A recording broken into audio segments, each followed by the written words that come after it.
João da Grande Rio, né?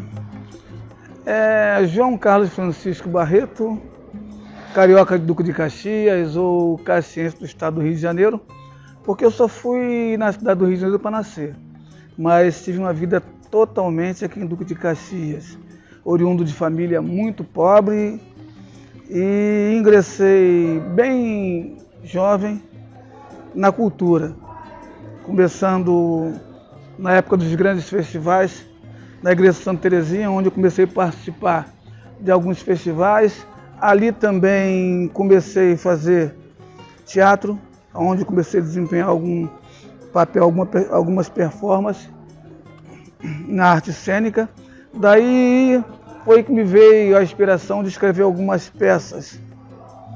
Daí depois foi uma sequência, comecei a participar de uma série de festivais estudantis nos anos 70, daí passei para bloco carnavalesco e foi um pulo até eu chegar aqui na Grande Rio, que é a minha escola do coração, a qual eu nunca saí e a qual eu sempre vesti a camisa, não troco minha escola por lugar nenhum.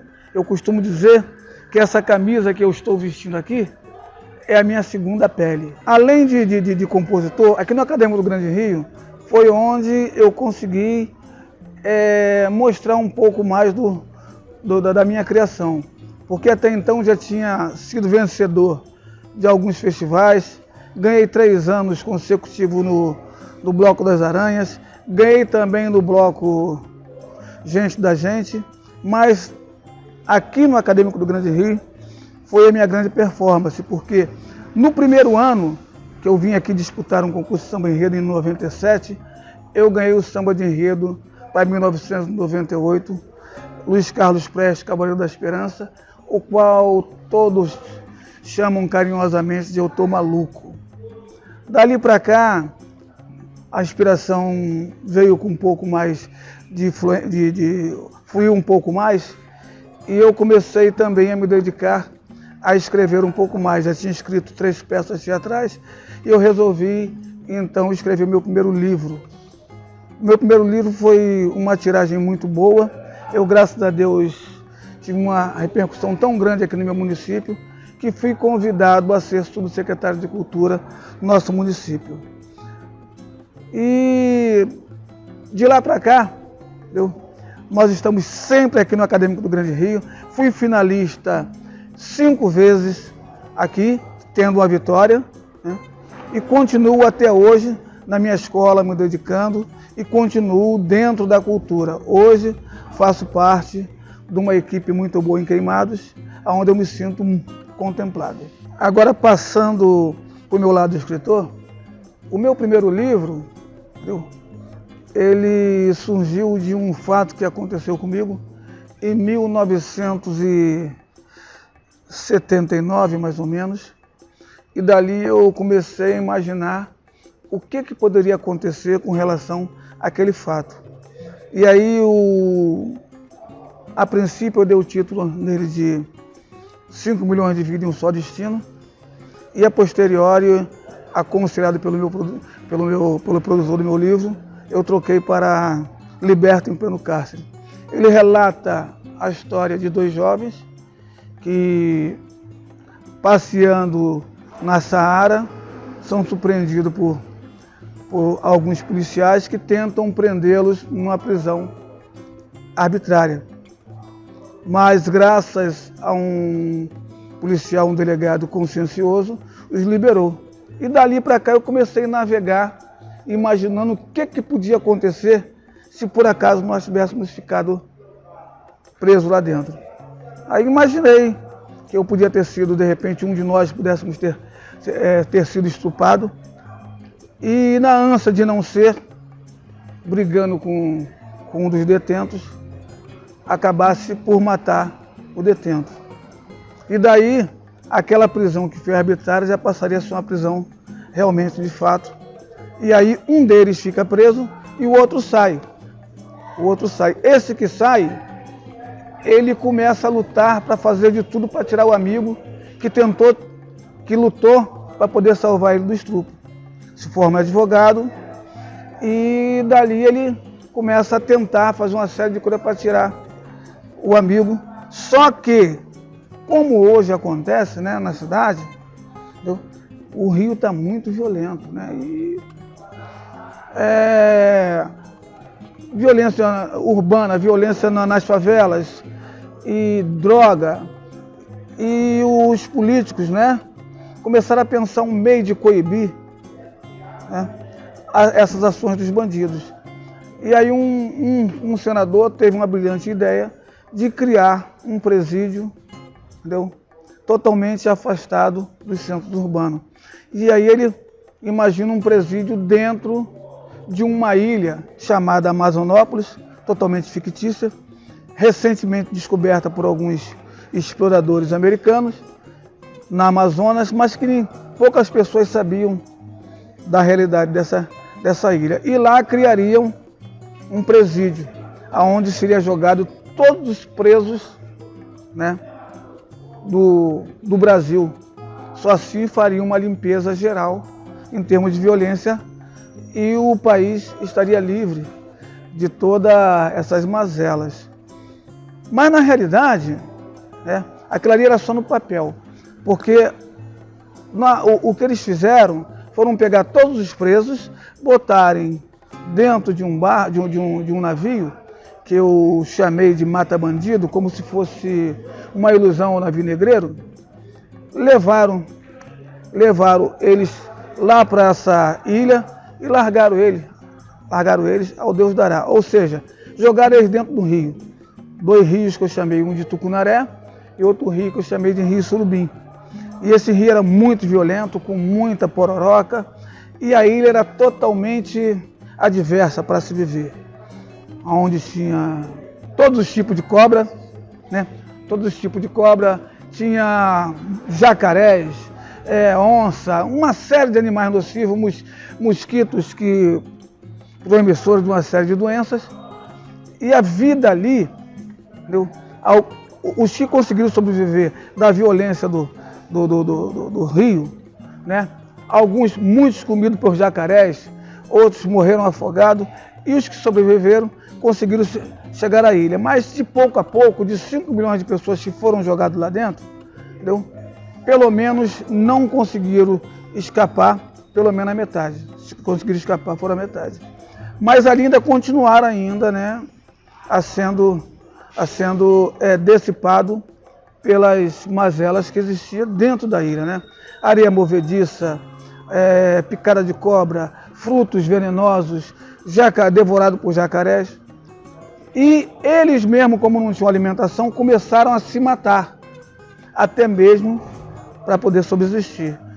Começou a existir um ato de canibalismo.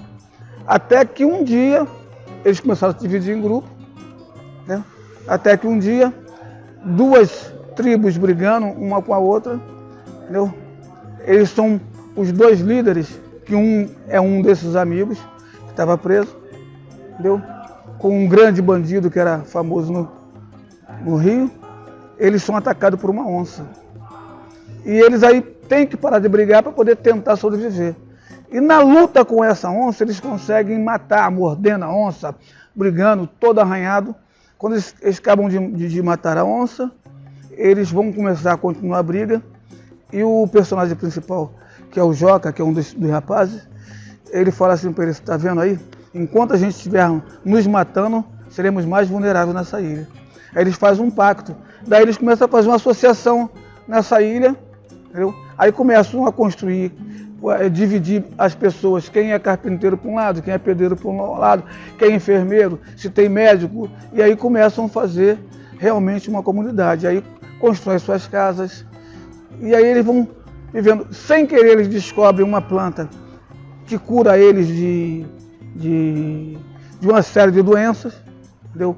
E também o perfume dela é tão forte que eles sempre faziam fogueira com aqueles galhos, e eles espantavam os mosquitos.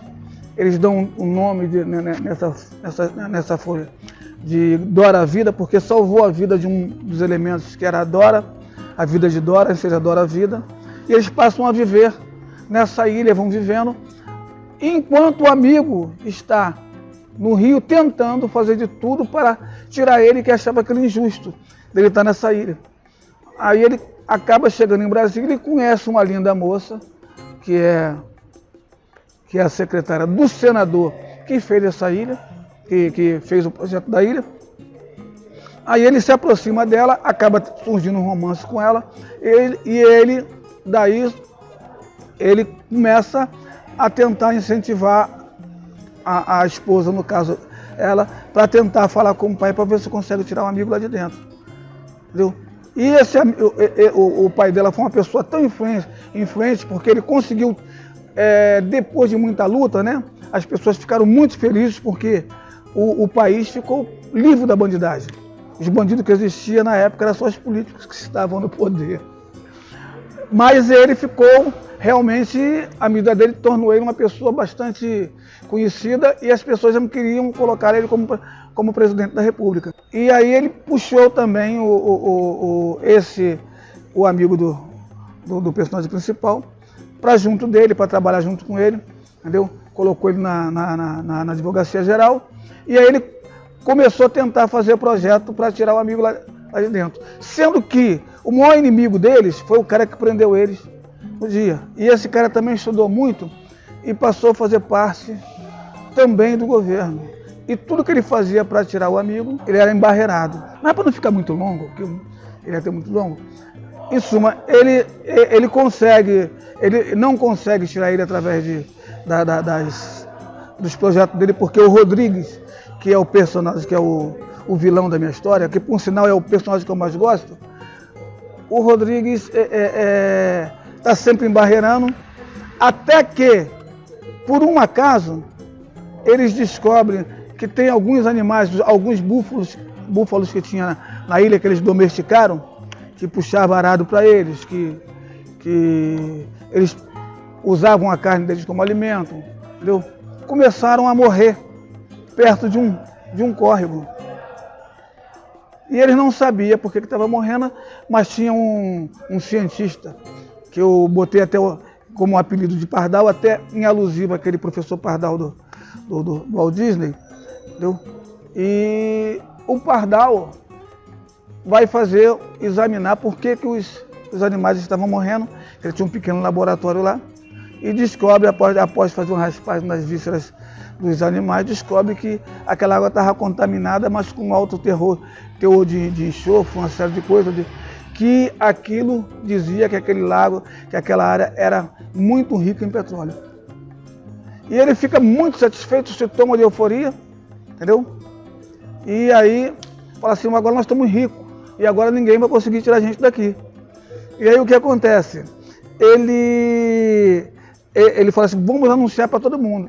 Sendo que a mulher a mulher que o Joca, que é o personagem principal, conheceu na ilha, né? Que tem uma parte da história deles, uma parte romântica que eu pulei, ela vê aquilo como uma ameaça. Porque todo homem é vaidoso. Né? Ele, que era o líder geral de lá, entendeu?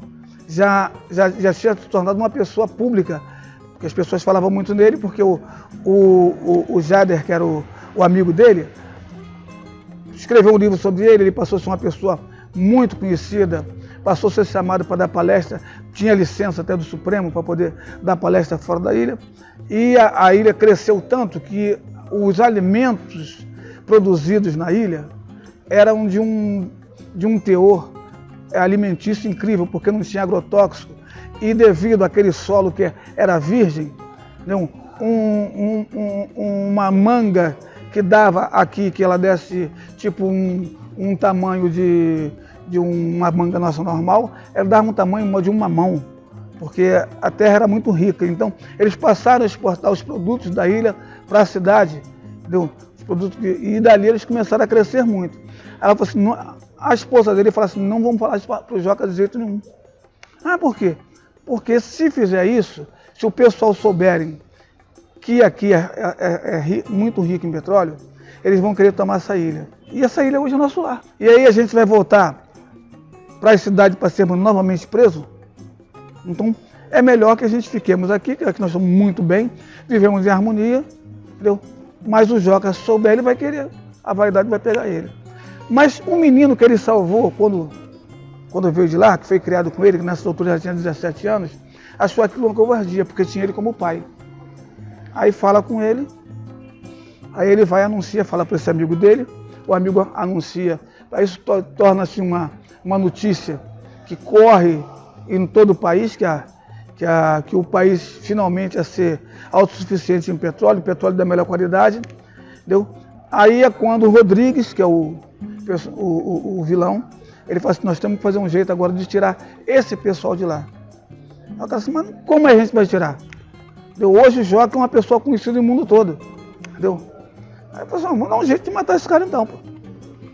Aí, pô, mas, cara, esse cara não pode nem dar uma topada, se ele der uma topada, bater a cabeça, vai colocar. Não, a gente faz o seguinte, a gente tiramos ele de lá, botamos ele aqui, né? Demos a liberdade dele, porque aquele amigo dele fica insistindo com o habeas corpus para poder soltar ele. O primeiro que vir, a gente dá, ele vem para cá, e nessa viagem de avião que ele faz aí para dar palestra aí, o avião pode explodir aí. Entendeu? Então, eles fizeram de tudo para soltá-lo, entendeu? E a mulher dele falou para ele não ir, chorou, as pessoas começaram, até o próprio menino, depois que começou a imaginar que ele fosse sair, entendeu? De perder aquela figura que ele tanto amava, também se arrependeu de ter falado com ele, mas ele estava realmente embevecido, a mosquinha azul tinha mordido ele, e ele não pensava em outra coisa, ele queria a liberdade dele para mostrar que ele é uma pessoa inocente, que ele foi uma pessoa presa injustamente e ele só matou uma pessoa devido à consequência. Entendeu? Aí eles armam tudo, aí vem com um navio, né, com imprensa, com imprensa escrita, falada, televisada, para poder passar para o mundo todo a saída do presídio do grande líder. Aí o navio para, e aí vem um locutor, estamos aqui para a liberdade do grande líder, do homem que transformou essa ilha, essa terra que era infértil, dessa terra que era um inferno, e se tornou nesse paraíso que é Amazonópolis, que conseguiu transformar isso aqui hoje nesse paraíso.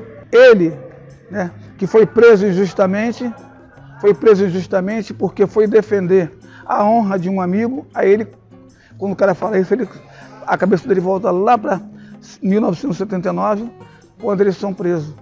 O dia que aconteceu o problema, que ele mata o nome do personagem que ele mata é Jaú, entendeu? E aí foi preso arbitrariamente. Aí ele lembra do tal do Rodrigues, que está em cima do navio na proa, né? Todo sorridente, né? Veio para essa ilha com jacaré, com pororoca, com incêndios que houve, com mosquitos que dizimaram mais de 50% da população carcerária que vieram para cá. Quantas crianças morreram? E ele, na cabeça dele, começa a passar esse filme todinho. Para ter uma ideia, esse grande herói matou uma onça à unha. Aí ele começa a ver tudo aquilo. Mas hoje, né, o governo reconhece o valor desse homem e vai dar a ele, enfim, aquilo que nunca tinham tirado dele, que é a sua liberdade. Então, por isso nós estamos falando, Joca, venha que você é um homem livre e você vai regressar à sociedade como da onde você nunca deveria ter saído. Aí ele olha para trás, na parte alta está todo o pessoal da ilha, botaram as crianças pequenas tudo na frente, com uma bata branca, ventando a bata das crianças, balançando como se fossem pombos brancos, as copas das árvores, né, movimentando como se dissesse assim, não vá, não vá, não vá. E ele olha, aquele monte de amigos que ele fez na ilha, aqueles bandidos mais cruéis, com lágrimas descendo nos olhos. Aí fala assim, venha. O locutor fala, venha, Joca. Ele olha para o pessoal e fala assim, eu não vou. Aí, não, mas você tem que ir. Eu não vou. Rodrigues pula na frente e diz, não, você vai. Você é um homem livre. Aí ele fala assim, ó, artigo 345, ponto não sei o quê, entendeu? Da Constituição Brasileira. Entendeu? Todo ser que cometer qualquer espécie de delito na nossa nação será colocado em Amazonópolis. Entendeu? Aí você, mas você não é mais um criminoso, então você não pode ficar aí. Aí ele fala assim, não, dá um pulo, pega o cara pelo pescoço, o Rodrigues, joga o Rodrigues no chão, pega uma pedra e... O pessoal, quando corre, o Rodrigues já está estatelado no chão, morto. Aí eu ainda digo assim, escanzinado na tábua de Moisés, que era uma palavra que sempre esse Rodrigues falava. Aí eu descobri realmente o sentido da palavra escanzinado na tábua de Moisés. Estava lá escanzinado o Rodrigues. Ele se vira, quando pensou, você está preso? Sim, eu estou preso. E o lugar de preso na minha ilha. Vira as costas, dá as mãos às criancinhas e volta para a ilha. Aí termina meu livro. Estou com vontade de ler. Não, eu tava com vontade de falar, comentar as coisas, perguntar o porquê disso, falar que, caraca, cara, daria pra fazer uma nova Wakanda e... Isso aí, as pessoas que veem, tá filmando mais não, né? Dizem que poderia ser um filme, uma minissérie. Entendeu? Ele é tudo para ser uma minissérie, porque ele tem uma série de anuências, porque ele começa no centro do Rio, depois ele passa para Brasília, que é o amigo que começa, quando ele conhece a filha do senador, entendeu? Passa a história da filha do senador, entendeu? Que já seria outra parte. Depois ele volta para o Rio, quando tem uma rebelião entre os presídios, porque manda vir uma comissão dos direitos humanos, entendeu? Para poder tentar resolver a questão da violência no Rio. E à noite ele sai para conhecer a noite do Rio e acaba sendo assaltado por uma... que a gente chamamos mesmo, quando é um monte de pessoas que atacam, como é que é o nome? Estou me esquecendo o nome. Entendeu? E atacam e matam 2 embaixadores estrangeiros. Foi quando o senador, eles resolvem realmente colocar a ideia do senador em prática e assinam o projeto para mandar todo mundo para a ilha. Entendeu? Aí tem a parte também onde ele conhece a esposa dele. Que é um negócio bem grande. O livro é grande. Entendeu? Então ele se desenvolve assim. Essa aí é parte, né, vamos colocar desse livro. Eu tenho mais 2 livros infantil, mas que fica para uma próxima. Por sinal, eu quero até, né, penso até, em ver se eu consigo, pela Audiblante, agora editar o meu livro. Eu, como poeta, devo ter mais ou menos uma centena de poemas. Queria deixar hoje um em especial. Se chama Cartas de Amor. Uma chuva finíssima caía, tão fina, mas tão fina, que mais parecia neblina em época de inverno. Porém, era chuva e estávamos em plena primavera. A manhã estava tão triste, mas tão triste, que mais parecia crepúsculo de outono. Como a aurora, sei também que existem centenas de corações tristes, milhares de olhos deixando cair um pingo de lágrima, que descem como água em um pranto lamentoso. Milhões de soluços que no mesmo instante se estala, trazendo os plantos. Assim também sou eu. Sofro, choro e dou um soluço. Porém, sofro sorrindo, choro cantando e meu soluço é mudo. Para ouvi-lo, tens que ver e ouvir como ninguém no mundo. Você olhar em mim e ver todo o meu fundo. A neblina cai na relva, porém minha esperança jamais cairá. Sei que não a mereço, mas mesmo assim vou tentar fazer o que queria fazer há muito tempo. Pedir o possível para mim e talvez o impossível para você. Nem sei nem por onde começar, mas a verdade é que estou enamorado de ti. Vejo o sol aquecendo a terra molhada e fria. Vejo a aurora da manhã entristecida. Com ela eu digo, tu és uma rosa. Sim, uma rosa que desponta no galho agora. Desperto deste sonho encantador e vejo que não és flor. e sim uma moça encantadora que conquistou o meu amor. Gostei de ti, pois tu és linda, meiga, pura, bondosa igual uma fada. Por isso quero que sejas minha namorada. Por isso a amo como um louco. Sim, um louco de amor que sofre com essa dor que lhe devora o coração. Sim, eu sou um louco de paixão. Às vezes me sinto até em um jardim todo cercado de flores. E em cada flor eu vejo a imagem de você, meu amor. Com cada uma delas eu converso. Alguém que me espiona de longe diz: ele é um louco. Sim, eu sou um louco, mas sou louco por você. Por isso lhe peço, não me deixes ansioso. Responda-me bem depressa antes que eu morra. Porque se não me aceitares, vagarei pelas trilhas deste mundo. Verei tudo o que é meu cair em um abismo negro e profundo. Minha vida será uma vida sem vida, um parque sem criança, um jardim sem flor. Meu mar de sonhos vai secar e todo o azul vai desbotar. Ouvirei somente o não, pois o sim vai se calar. O preconceito unir-se-á à dor. Ilusões irei adquirir e meus motivos perecerão.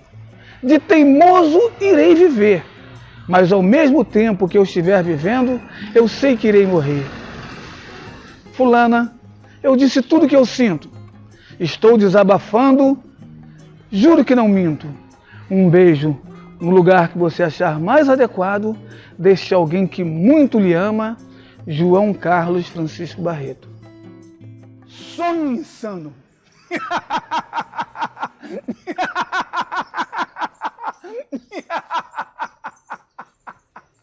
Sonho insano. Sonho insano. Sonhei. Sonhei que eu era Solano. Fulano, sonhei que eu era Solano. Homem trindade, verdade, que pelos trilhos trilhou sua trilha, dormente, na linha gigante de um trem fumegante.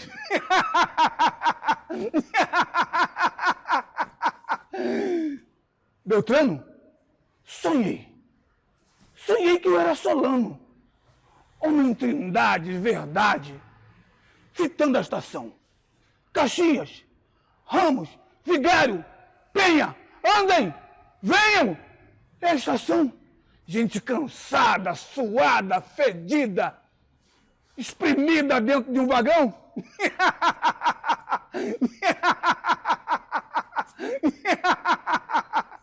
Cicrano, sonhei que eu era Solano. Homem trindade, verdade, trabalhador, vendedor, jogador, vagabundo, prostituta, traficante, mas todos amantes de uma Maria, de codinome Fumaça, trazendo o som da desgraça que o mundo consome. Tem gente com fome, tem gente com fome, tem gente com fome. Sonho insano. Sonhei que eu era Solano. Ei, mano, eu sou Solano. Pater et Filho et Espírito Santo. Música, a vida é assim.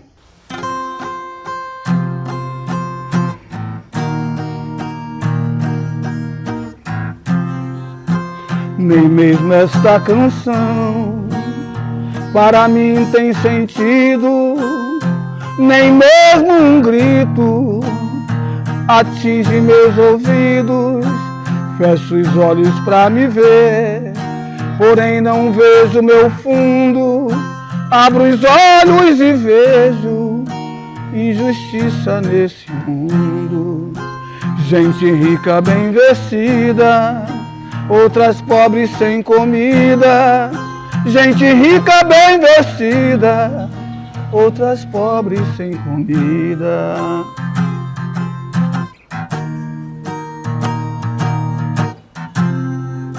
Um canto chorar de triste,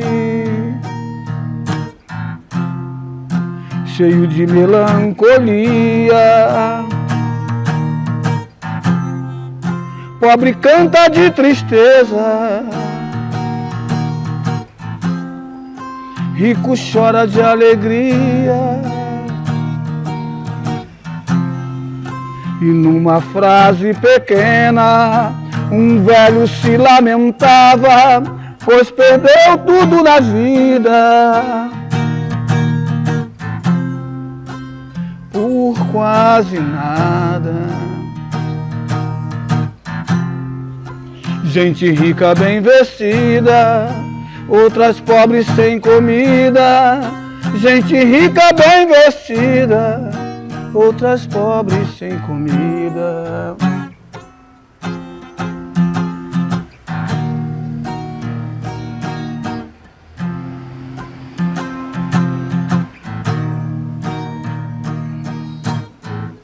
É isso aí, Jones.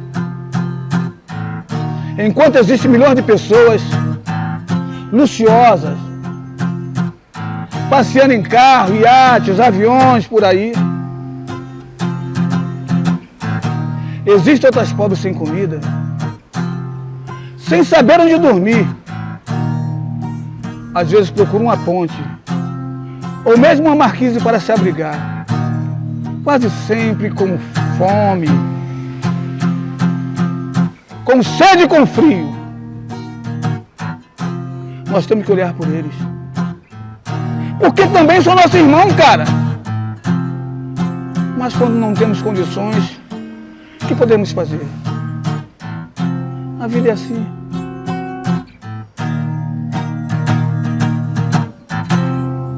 Gente rica bem vestida, outras pobres sem comida. Gente rica bem vestida, outras pobres sem comida.